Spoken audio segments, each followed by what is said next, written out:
Bom, pessoal, então vamos continuar a nossa aula, né, sobre o experimento de Eratosthenes.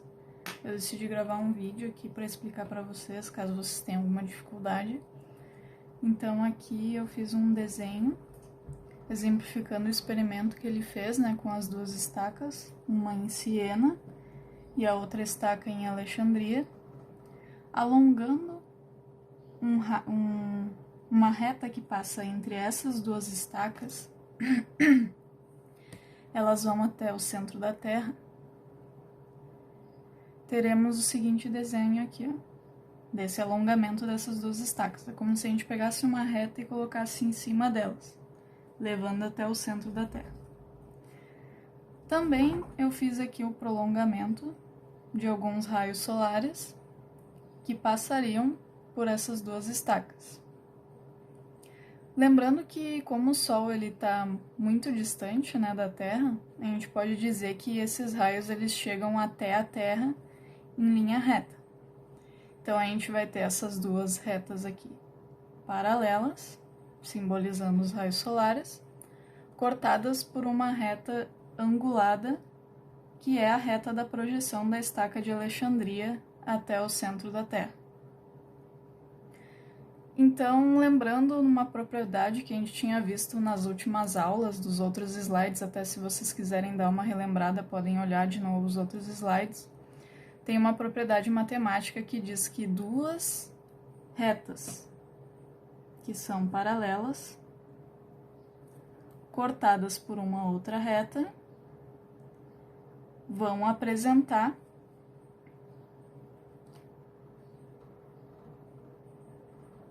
estes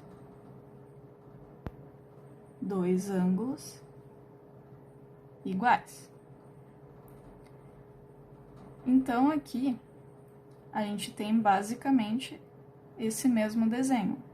A gente tem essas duas retas paralelas, igual aqui, e uma reta que corta essas duas retas paralelas, que é a reta da projeção da estaca de Alexandria. Então, a gente pode dizer que esse ângulo é igual a esse, a mesma coisa aqui. Então, o ângulo entre a estaca de Alexandria e a projeção do raio solar vai ser igual ao ângulo entre a projeção das retas das duas estacas que ligam a cidade de Siena e Alexandria. Naquela época, Eratosthenes já tinha calculado o valor desse ângulo entre a estaca e o raio solar, como sendo 7,2 graus. Isso ele fez usando relações de triângulos, que a gente pode se aprofundar numa próxima aula também. Não sei se vocês já viram isso também, sobre seno, cosseno e tangente. Mas ele usou essas relações para descobrir esse ângulo aqui. Então, ele achando esse ângulo, a gente pode dizer que o ângulo aqui entre a Siena e a Alexandria vai ser também de 7,2 graus. Isso tudo utilizando essa propriedade de igualdade entre esses dois ângulos aqui. Agora, vou tirar aqui para mostrar o outro desenho que eu fiz. Naquela época, também se tinha a informação de que a distância entre Alexandria e Siena era de 800 quilômetros, ou seja, essa partezinha aqui da Terra tinha 800 quilômetros. Portanto, então, até agora, a gente tem duas informações importantes. Uma é de que esse ângulo aqui é 7,2 graus e de que esse pedacinho aqui vale 800 quilômetros.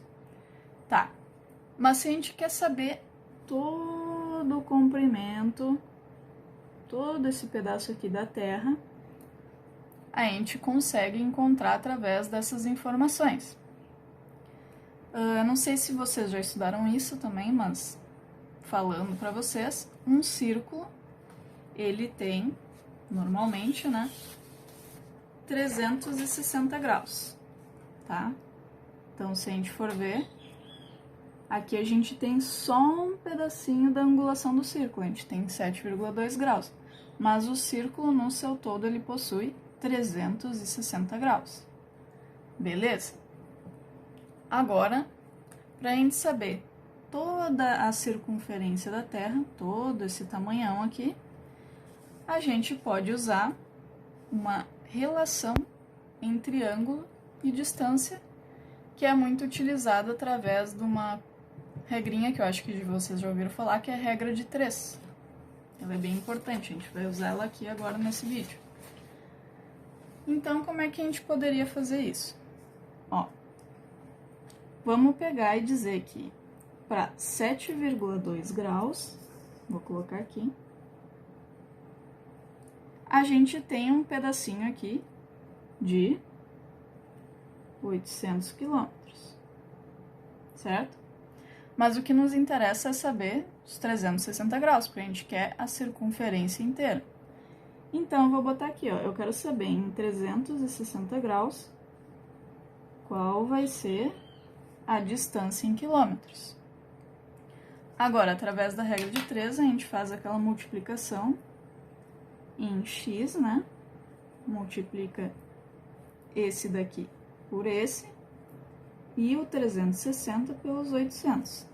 E a gente coloca isso numa equação com uma igualdade no meio. Então, vai ser o 7,2 vezes x. Esse pontinho aqui é vezes, tá, gente? Eu uso multiplicação como sendo pontinho.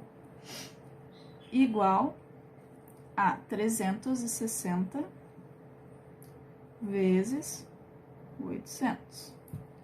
Beleza? Agora, é só resolver essa equação aqui, que é bem simples. Mas aí eu pergunto para vocês querem descobrir o que é aqui nessa equação? Vocês querem saber o x, né? Só que aqui vocês têm 7,2 vezes x, vocês têm que deixar esse x aqui sozinho.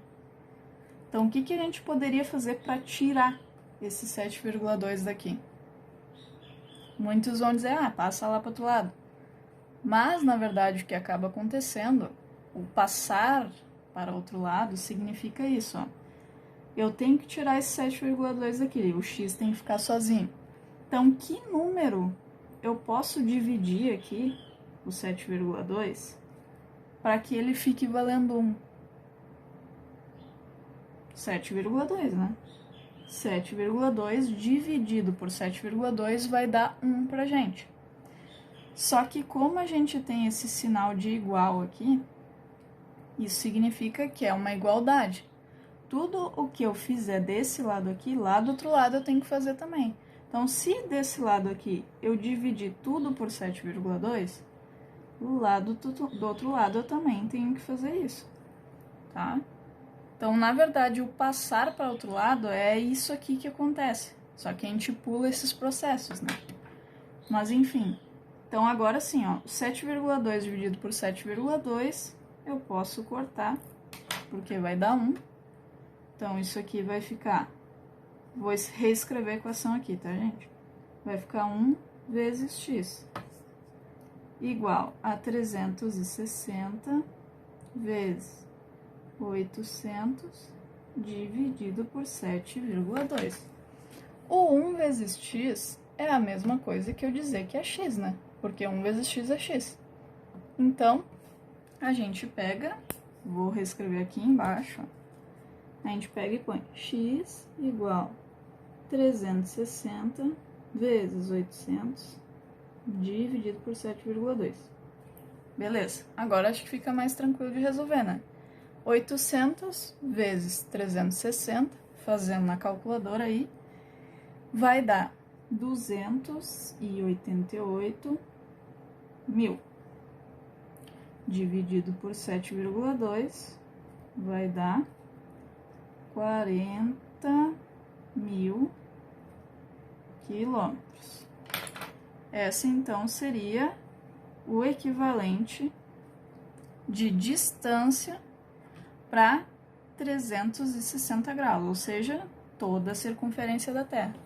Então, a circunferência total da Terra, calculada pelo Eratóstenes lá naquela época, foi de 40 mil quilômetros. Se vocês olharem no Google e pesquisarem, vocês vão achar que o valor é bem semelhante com o valor que a gente tem hoje da circunferência da Terra. Hoje a gente tem que é 40.075 quilômetros.